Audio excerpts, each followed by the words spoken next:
সহজ রোজা। বিলাল হোসেন নুরি। আচ্ছা, শুরু করতে পারো। রমজানের চাঁদ আকাশে ওঠার আগেই হাসি মুখে সে উকি দিয়ে যায় হাবিবদের ঘরে।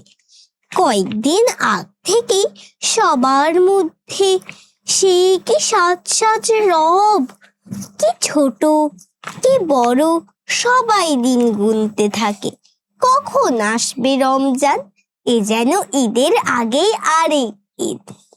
হাবিব গত বছর সবগুলো রোজা রেখেছিল, এবারও নিয়ত করেছে একটি রোজাও ভাঙবে না সে। ছোট ভাই লাবিব জিদ ধরেছে এবার সে সবকটা রোজা রাখবেই। তার মনে সাহস আছে, কারণ গত বছর তিনটি রোজা রেখেছিল সে। এবার তো আর একটু বড় হয়েছে, এবার আর কারো কথাই শোনা যাবে না। মাঝে মাঝে মায়ের সামনে গান গেয়ে বেড়ায়। ছোট চুনা জিদ ধরেছে রাখবে এবার রোজা। রোজা রাখা নয়তো কঠিন একেবারে সোজা।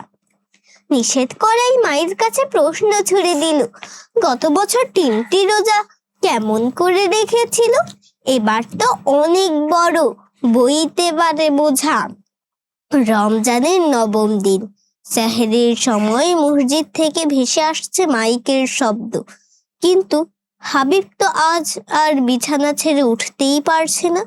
ভীষণ জ্বর, চোখ দুটো ঝাপসা হয়ে আসছে যেন, তবুও সে রোজা রাখবেই।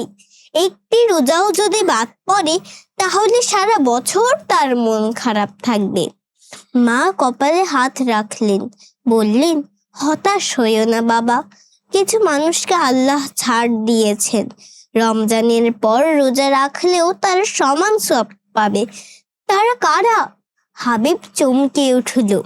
মা ধীরে ধীরে অর্থসহ তেলাওয়াত করলেন, রমজান মাস, যে মাসে কোরআন নাজিল করা হয়েছে, যা মানুষের জন্য পথ নির্দেশ, সঠিক পথের সুস্পষ্ট নিদর্শন এবং সত্য মিথ্যার পার্থক্যকারী।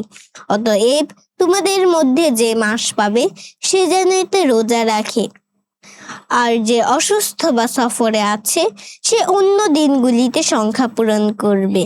আল্লাহ তোমাদের জন্য সহজ করতে চান, কঠিন না। আর এই বিধান দেওয়া হয়েছে যেন তোমরা নির্ধারিত সংখ্যা পূর্ণ করো, এবং তিনি তোমাদের যে পথ দেখিয়েছেন তার জন্য আল্লাহর মহিমা ঘোষণা করো, আর যেন তোমরা কৃতজ্ঞ হও। আল বাকারা 185।